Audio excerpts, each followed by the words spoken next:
दोस्तों, इधर हुजूर पाक अलैहिस्सलाम और हजरत अबू बकर सिद्दीक रदी अल्लाह ताला अन्हु गार सौर में छिप गए। उधर अहल मक्का ने इश्तहार दे दिया था कि जो शख्स मोहम्मद सल्लल्लाहु अलैहि वसल्लम को गिरफ्तार करके लाएगा, इसको 100 ऊंट इनाम मिलेगा। इस इनाम के लालच में बहुत से लालची लोगों ने हुजूर सल्लल्लाहु अलैहि वसल्लम की तलाश शुरू कर दी और कुछ लोग तो मंजिलों दूर तक ताक़ब में गए। हजरत अबू बकर सिद्दीक रदी अल्लाह ताला अन्हु के जवान फर्जंद हजरत अब्दुल्लाह रदी अल्लाह ताला अन्हु रोजाना रात को गार के मह पर सूते और सुबह सवेरे ही मक्का चले जाते और पता लगाते कि कुरैश क्या तदबीरें कर रहे हैं। जो कुछ खबर मिलती शाम को आकर हुजूर सल्लल्लाहु अलैहि वसल्लम से अर्ज कर देते।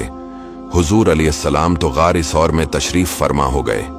इधर हुजूर सल्लल्लाहु अलैहि वसल्लम के घर का मुहासरा करने वाले कुफार जब सुबह को मकान में दाखिल हुए तो हुजूर अलैहिस्सलाम के बिस्तर पर हजरत अली रदी अल्लाह ताला अन्हु थे। जालिमों ने थोड़ी देर आप रदी अल्लाह ताला अन्हु से पूछ-गुछ करके आपको छोड़ दिया। फिर हुजूर सल्लल्लाहु अलैहि वसल्लम की तलाश में मक्का और अतराफ का चप्पा चप्पा छान मारा, यहां तक कि ढूंढते ढूंढते गार सूर तक पहुंच गए। मगर गार के मह पर इस वक्त खुदावंदी हिफाजत का पहरा लगा हुआ था, यानी गार के मह पर मकड़ी ने जालातन दिया था और किनारे पर कबूतरी ने अंडे दे रखे थे। ये मंजर देखकर कुफार कुरैश आपस में कहने लगे कि इस गार में कोई इंसान मौजूद होता तो न मकड़ी जाला तनती न कबूतरी यहां अंडे देती। कुफार की आहट पाकर हजरत अबू बकर सिद्दीक रदी अल्लाह ताला अन्हु कुछ घबराए और अर्ज किया, या रसूल अल्लाह, अब हमारे दुश्मन इस कदर करीब आ गए हैं कि अगर वो अपने कदमों पर नजर डालेंगे तो हमको देख लेंगे। हुजूर सल्लल्लाहु अलैहि वसल्लम ने फरमाया कि मत घबराओ, खुदा हमारे साथ है। बहरहाल चौथे दिन हुजूर सल्लल्लाहु अलैहि वसल्लम गार सौर से बाहर तशरीफ लाए। अब्दुल्लाह बिन उरीकत, जिसको रहनुमाई के लिए किराया पर हुजूर सल्लल्लाहु अलैहि वसल्लम ने नौकर रखा था, वो करारदार के मुताबिक 2 ओंटनियां लेकर गार सौर पर हाजिर था। और इसके बाद हुजूर सल्लल्लाहु अलैहि वसल्लम ने आम रास्ता से हटकर साहिल समंदर के गैर मारूफ रास्तों से सफर शुरू कर दिया।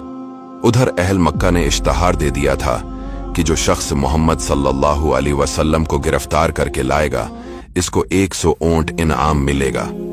रास्ते में हुजूर सल्लल्लाहु अलैहि वसल्लम आगे रवाना हुए तो मक्का का एक मशहूर शहसवार सुराका बिन मालिक तेज रफ्तार घोड़े पर सवार होकर ताक़ुब करता नजर आया। करीब पहुंचकर हमला करने का इरादा किया, मगर उसके घोड़े ने ठोकर खाई और वो घोड़े से गिर पड़ा। मगर 100 ऊंटों का इनाम कोई मामूली चीज न थी। इनाम के लालच ने उसे दोबारा उभारा और वो हमला की नीयत से आगे बढ़ा तो नबी पाक अलैहिस्सलाम की दुआ से पथरीली जमीन में इसके घोड़े का पांव घुटनों तक जमीन में दस गया। सुराका ये मौजज़ा देखकर खौफ से कांपने लगा और अमान अमान पुकारने लगा। रसूल इकरम सल्लल्लाहु अलैहि वसल्लम का दिल रहम कर्म का समंदर था। सुराका की लाचारी और गिरिया वजारी पर आप सल्लल्लाहु अलैहि वसल्लम का दरियाए रहमत जोश में आ गया। दुआ फरमा दी तो जमीन ने उसके घोड़े को छोड़ दिया। इसके बाद सुराका ने अर्ज किया कि मुझको अमन का परवाना लिख दीजिए। हुजूर सल्लल्लाहु अलैहि वसल्लम के हुक्म से हजरत आमिर बिन फहीर रदी अल्लाह ताला अन्हु ने सुराका के लिए अमन की तहरीर लिख दी। सुराका ने उस तहरीर को अपने तरकश में रख लिया और वापस लौट गया।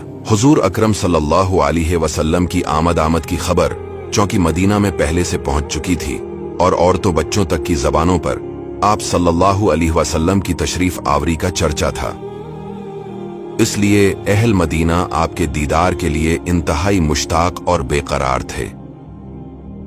रोजाना सुबह से निकलकर शहर के बाहर सरापा इंतजार बनकर इस्तकबाल के लिए तैयार रहते थे और जब धूप तेज हो जाती तो हसरत और अफसोस के साथ अपने घरों को वापस लौट जाते। एक दिन अपने मामूल के मुताबिक अहल मदीना आप सल्लल्लाहु अलैहि वसल्लम की राह देखकर वापस जा चुके थे कि नागहां एक यहूदी ने अपने कलहा से देखा कि ताजदार 2 आलम सल्लल्लाहु अलैहि वसल्लम की सवारी मदीना के करीब आन पहुंची है। उसने बाआवाज बुलंद पुकारा कि ए मदीना वालो, लो तुम जिसका रोजाना इंतजार करते थे वो कारवान रहमत आ गया। ये सुनकर तमाम अंसार बदन पर हथियार सजाकर और वजद और शादमानी से बेकरार होकर दोनों आलम के ताजदार सल्लल्लाहु अलैहि वसल्लम का इस्तकबाल करने के लिए अपने घरों से निकल पड़े और नारा तकबीर की आवाजों से तमाम शहर गूंज उठा। दोस्तों वीडियो को शेयर जरूर कीजिएगा।